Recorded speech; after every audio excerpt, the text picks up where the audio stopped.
For many of us, it seems kind of silly to make a prediction like this, that we could be nearing a record soon, a record for silver prices. It seems kind of silly to make that kind of claim considering where we are at now. We're about halfway to the all-time record high. But when you see who is making this claim and how they run the numbers, it's not how you think, and it makes sense. The reason why I'm bringing you this video is to give you a little bit of a different perspective on silver and how we may not be that far off for wealth preservation with this metal and to hold fast. I want to use this video to encourage silver stackers out there. So I hope you will consider what I'm going to be bringing to you as we explore.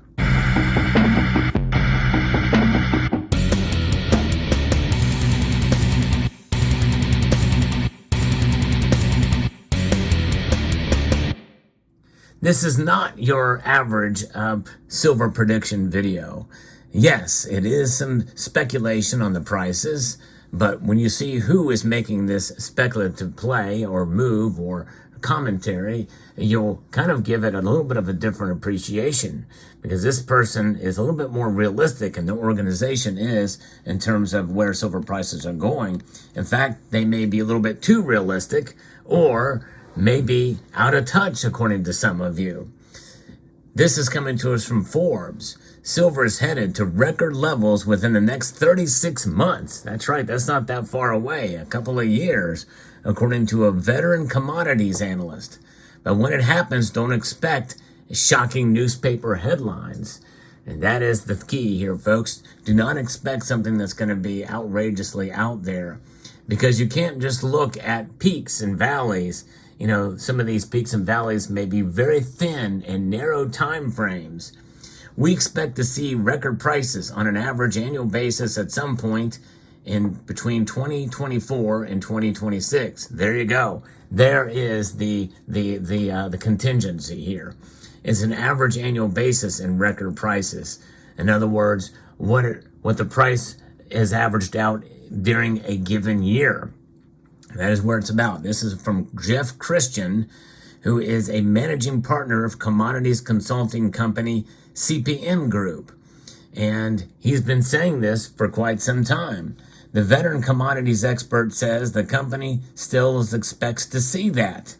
However, most people will misinterpret that to mean that it will get to over $50 an ounce, which is up from a recent $25. So we're just halfway there right now. And again, this is an average price. You know, the $50 was an all-time high. It was actually $49.51 a troy ounce in 2011.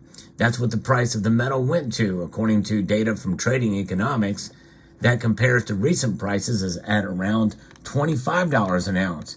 The price also jumped near that level in 1980. However, Christian notes that in both cases, the ultra-elevated levels did not last. Instead, these highs were spikes or momentary peaks that quickly receded. But those fleeting events did little good for investors who didn't sell precisely at the top. He says the price may go as high as that again, but it won't stay there for long. And that's just it. People often look to those numbers and think, well, we're going to get to all-time highs again, and that's kind of where it was before. We'll get there again, or it'll never get there again because it was just a fleeting moment. He says the price may go as high as that again. We can see that occur, but what Christian and his team are predicting is that the average annual price will beat records. That's a far more useful measure for people who invest in the metal. It sure is. And he is considered by some to be a silver bear.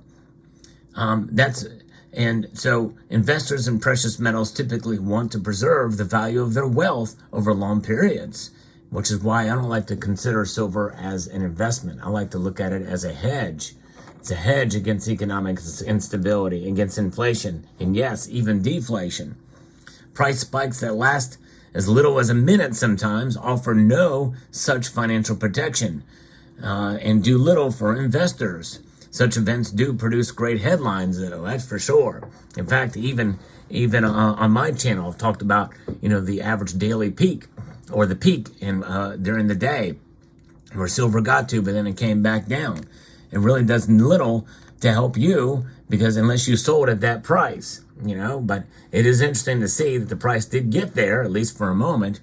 And many people see that as the benchmark. You should not use that as a benchmark for silver, by the way. It was an anomaly.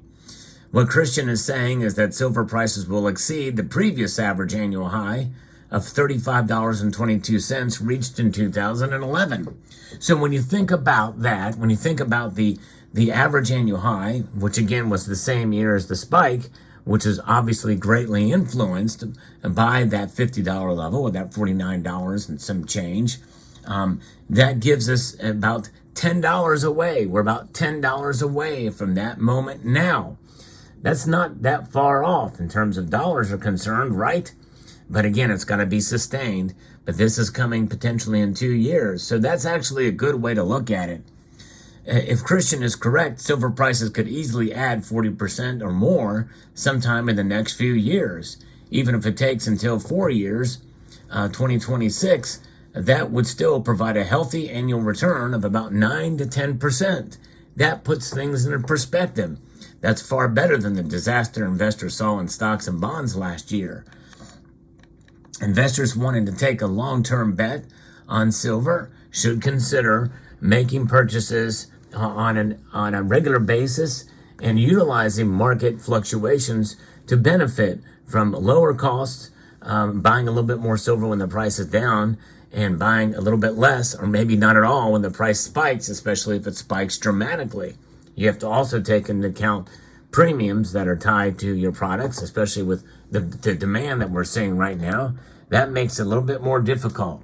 But I thought this was quite an interesting headline, and I hope it will encourage you as a silver stacker that when you look at really what matters, the annual average rate of return, last time we saw that was in 2011 at record highs at about $35.22.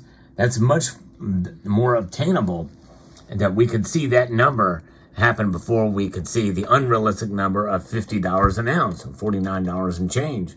So keep that in mind, and I think that likely we very well could get there soon, in the next couple of years. That's not an unrealistic call. To me, that is the most realistic, bullish case for silver that I have ever seen, and that's from somebody who's considered by many to be a silver bear.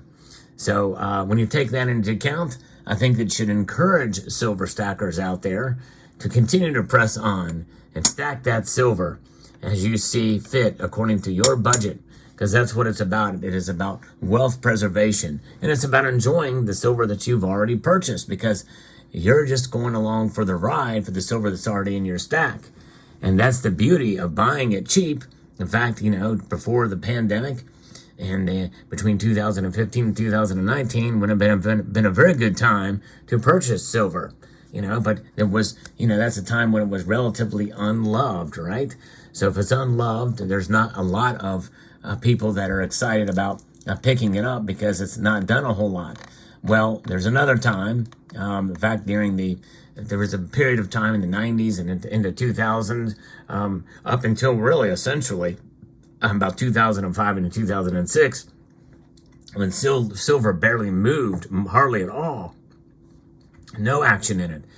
And a lot of the silver that you see here before you was bought during that period of time. And so a lot of this silver has seen a great return. In fact, some of the silver is desirable even in some of the collector markets. But nonetheless, I have it as a reminder that it's about patience. And if I sold all of this silver, I could make and amass a great profit. But for me, it's not about profit. It is about wealth preservation.